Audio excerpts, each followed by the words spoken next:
호세아서는 잘 아시는 대로 하나님과 이스라엘 백성들의 관계를 부부 관계로 표현을 하고 호세아와 그의 아내인 고멜의 이야기를 통하여 우리들에게 교훈을 주고 있습니다.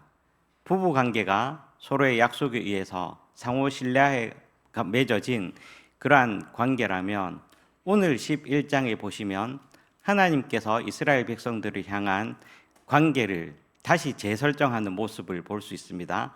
그것은 오늘 말씀에 의하면 부부 관계가 아니라 부자 관계, 부모와 자식 관계로 표현해 주고 있다라는 사실입니다.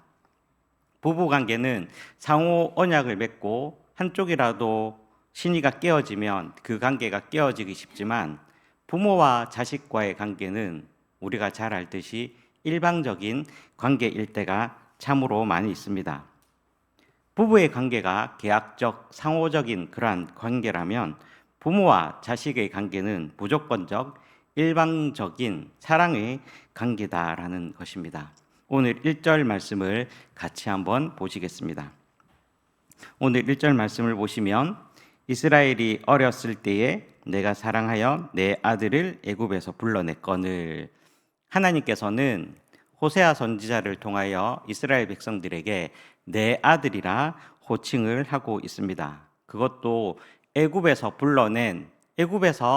불러내어 하나님의 백성으로 삼아준 아들이라고 이야기를 하고 있습니다. 그 아들을 하나님께서는 어떻게 가르쳤는지 3절과 4절 말씀을 보시면 알 수 있습니다. 3절과 4절 말씀을 제가 읽어보겠습니다. 그러나 내가 에브라임에게 걸음을 가르치고 내 팔로 안았음에도 내가 그들을 고치는 줄을 그들은 알지 못하였도다. 내가 사람의 줄 곧 사랑의 줄로 그들을 이끌었고 그들에게 대하여 그 목에서 멍에를 벗기는 자같이 되었으며 그들 앞에 먹을 것을 두었노라. 하나님께서 이스라엘 백성들을 아들이라고 부르시면서 그 아들을 걸음을 가르쳐주고 또 넘어질만 하면 그 품에 안아주시고 또한 사람의 줄로 그들을 이끌으셨고 또한 그 앞에 먹을 것을 주면서 그들을 키우고 양육했다라고 말씀을 하고 있습니다. 하나님께서 이스라엘 백성들을 애굽에서 불러내셨다라고 했는데 그냥 불러낸 것이 아니라 아들처럼 불러내셨다라고 그렇게 호세아 선지자는 이스라엘 백성들에게 상기시켜주고 있습니다. 그런데 이스라엘 백성들은 이러한 하나님의 사랑을 잘 깨닫지 못하는 것 같습니다. 5절 말씀에 보니까 그들은 애굽 땅으로 돌아가기를 원하고 또한 내게 돌아오기를 싫어한다라고 말씀을 하고 있습니다. 그러면서 아수르 사람이 그들의 왕이 될 것이다라고 하나님께서는 말씀을 하고 있습니다.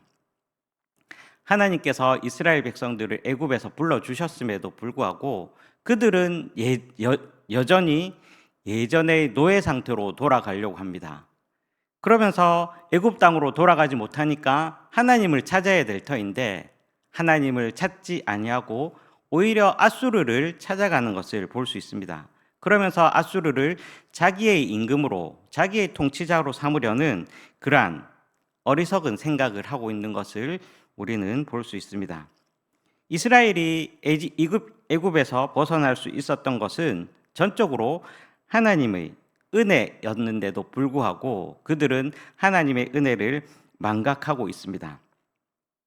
그 망각의 극치가 7절 말씀에 나타나고 있는데 7절 말씀을 제가 한번 읽어보겠습니다.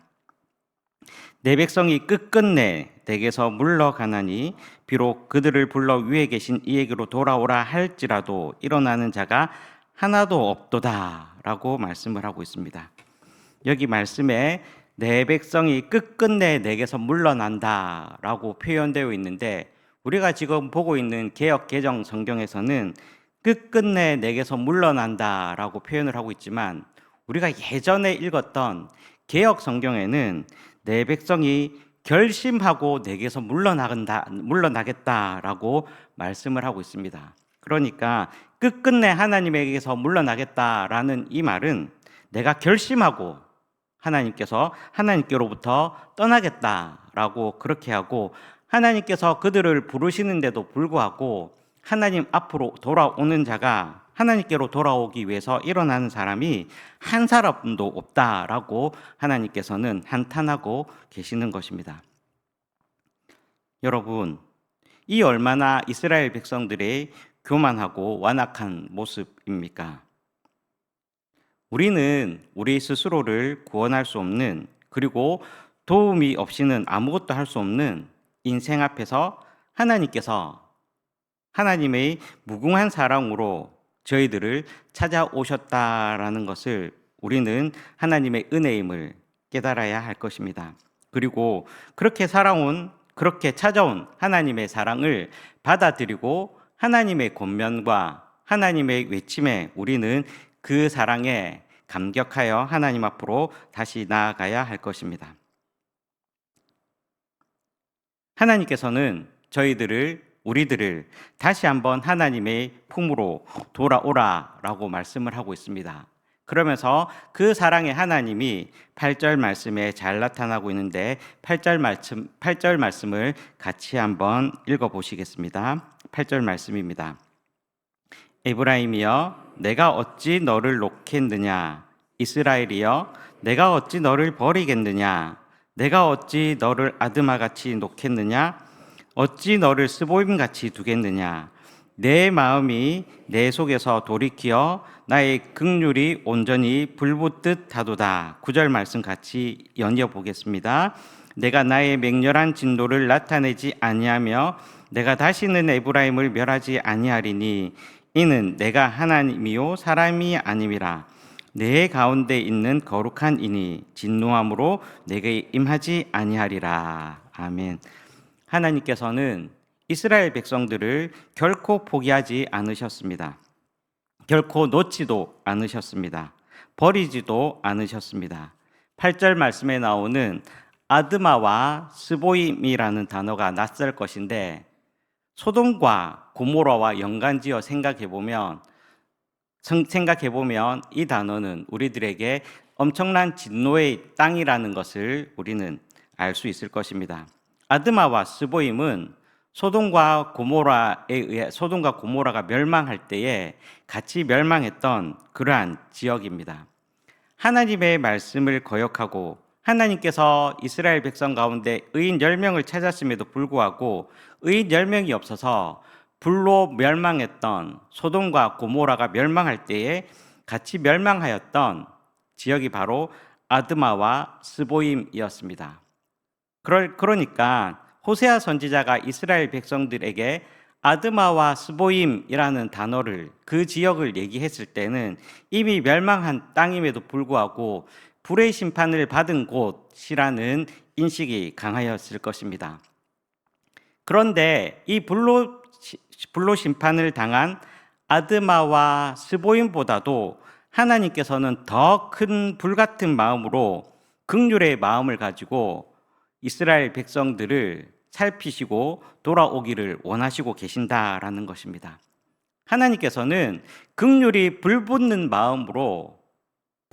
것 같은 마음으로 이스라엘 백성들이 돌아오기를 원하시고 계신다라는 것입니다. 다른 이방실 같으면 이스라엘 백성들을 완전히 멸하였겠지만 하나님께서는 이스라엘 백성들을 완전히 멸망시키지 않으시고 진노하시되 그들을 포로 상태에 두게 하셨다라는 것입니다. 말살되는 벌이 아니라 포로로 살아가게 함으로 다시 한번 하나님을 찾게 하는 그러한 은혜를 주셨다라는 것입니다. 그리고 이것으로 끝나지 아니하고 하나님께서는 이스라엘 백성들을 회복시켜 주실 것이다 라고 선언을 하고 있는데 10절, 11절 말씀을 제가 읽어보겠습니다. 그들은 사자처럼 소리를 내시는 여호와를 따를 것이라. 여호와께서 소리를 내시면 자손들이 서쪽에서 떨며 오되 그들은 애굽에서부터 새같이 앗수르에서부터 비둘기같이 떨며 오리니 내가 그들의 집에 머물게 하리라. 나 여호와의 말이니라. 아멘. 하나님께서 이스라엘 백성들을 부르실 때에 이스라엘 백성들에게 나타나는 동사 3가지가 있는데 그것은 여호와를 따를 것이라. 그리고 이스라엘 백성들이 오게 될 것이다. 그리고 마지막으로 그들의 집에 머물게 될 것이다 라고 하나님께서는 회복의 말씀을 명하고 있는 것입니다.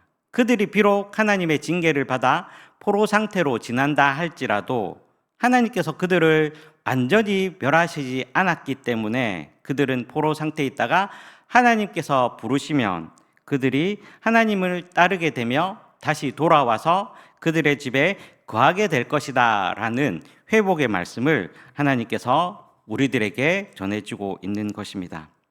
이 말씀은 오늘 우리를 살아가는 우리들에게도 큰 용기가 되고 힘이 되는 말씀입니다.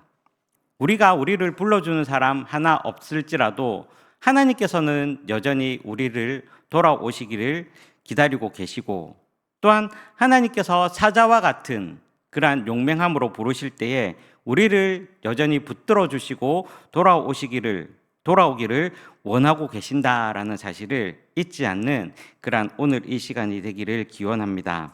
하나님께서 우리를 불러주시는 그러한 은혜를 깨닫고 오늘 하루도 하나님 안에서 담대하게 또한 소망 있게 소망을 가지고 살아가는 그러한 하루가 되시기를